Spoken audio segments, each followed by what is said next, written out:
Hi, I'm Dennis. Welcome to the studio. In this video, we are going to talk about calipers, either analog or digital.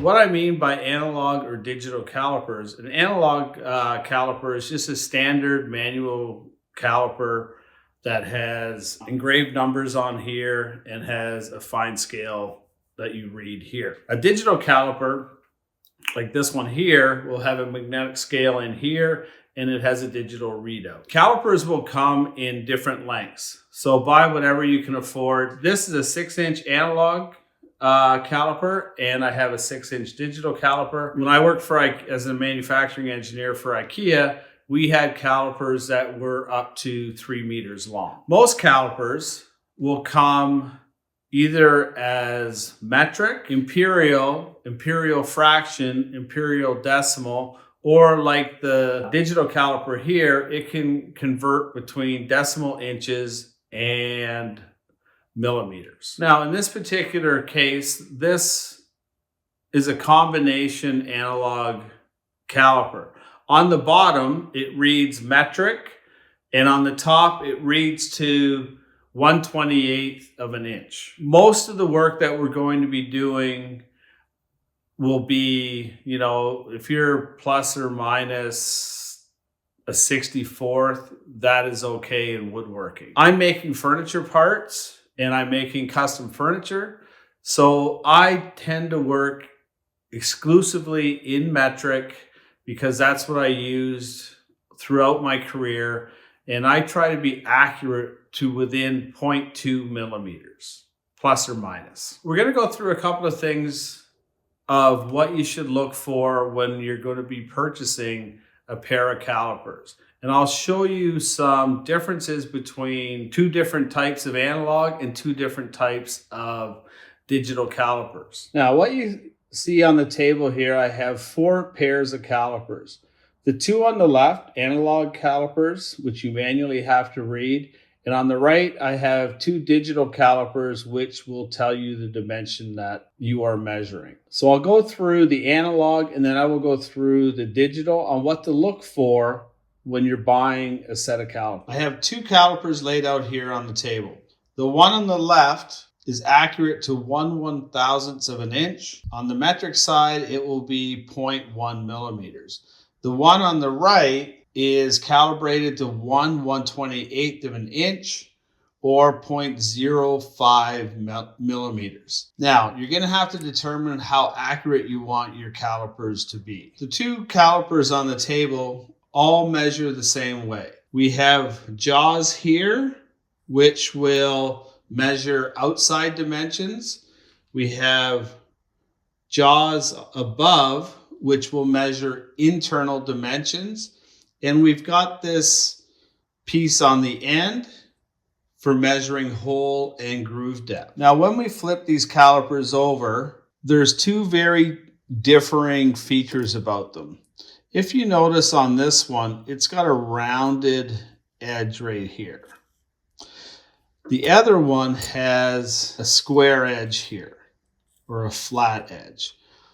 I prefer this, and I'll show you in a second on how this is beneficial with a caliper for measuring groove depth. Now, on the table, I have 2 sets of digital calipers. The one on the left is a less expensive digital caliper, and it does have graduations on the beam of the caliper. We can switch from millimeters to inches. It has a zeroing function, and it has an on-off switch. The one on the right has a button here for switching between imperial and metric, and it's got a button for zeroing and turning on the caliper. When I flip these calipers over,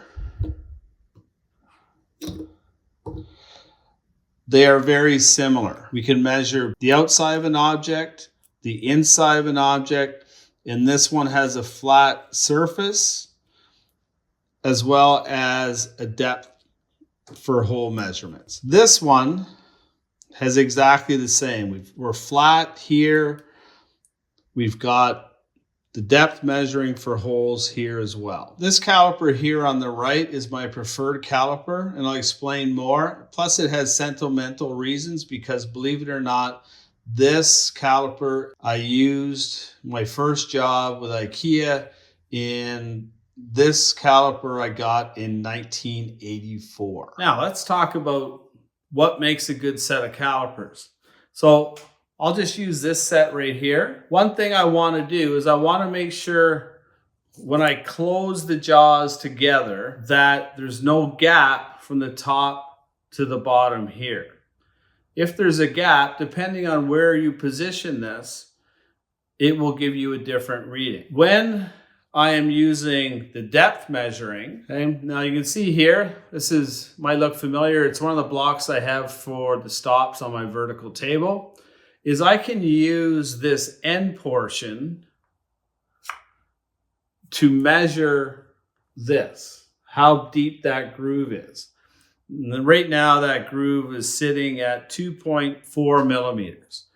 Now in order for that to be accurate, this end here, when I close the jaws and it's tight here, that depth gauge should not be protruding out past the end of this rail. If it is, you're not going to get an accurate measurement. It could also be ground inside of the end of this. So again, it's not going to give you an accurate measurement. On the back side of this is the one that has the square edge. One of the problems with using the depth is, depending on how I do it, I can kind of rotate this back and forth and get a different dimension. When I have this flat edge here and I want to measure the depth of a groove, I can use the end here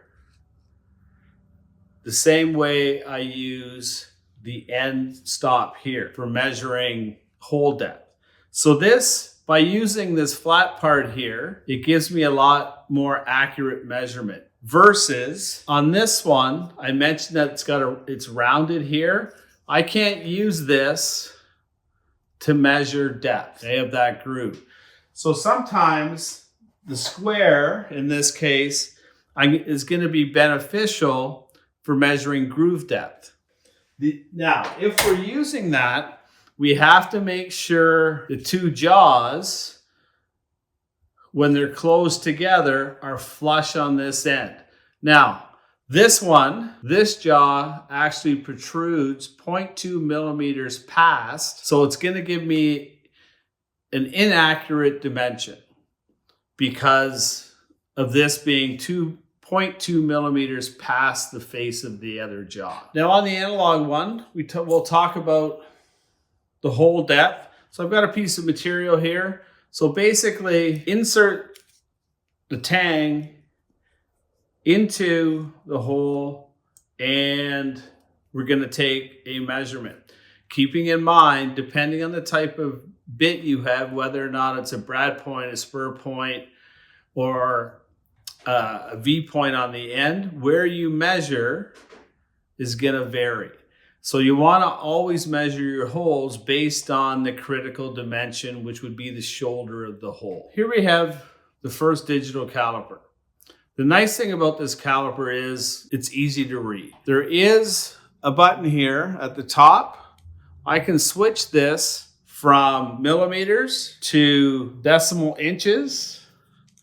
And in this case, we can even get to fractional inches. This is kind of nice if you're kind of moving back and forth between metric and imperial. You don't have to have a decimal equivalency chart. You can just take a measurement. We want it in millimeters. And once we have the dimension, we can, without moving the caliper, we can lock it in with the knob here at the top. We can just switch back and forth to get whatever dimension we want, whether millimeters, decimal inches, or fractions. Now, the problem I have with this caliper is the end here is flush, but here,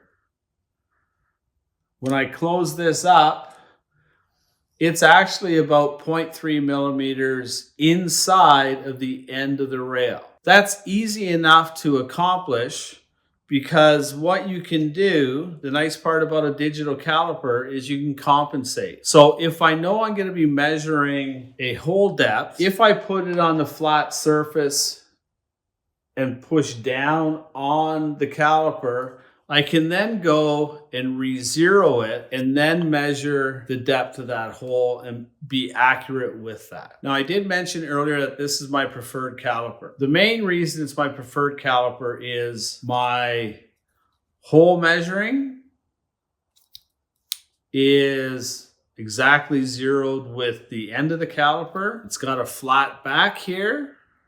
When I close it, the jaws are perfectly aligned. Same with the jaws for the outside measurement. So this is a well-made digital caliper that is zero no matter what position it's in.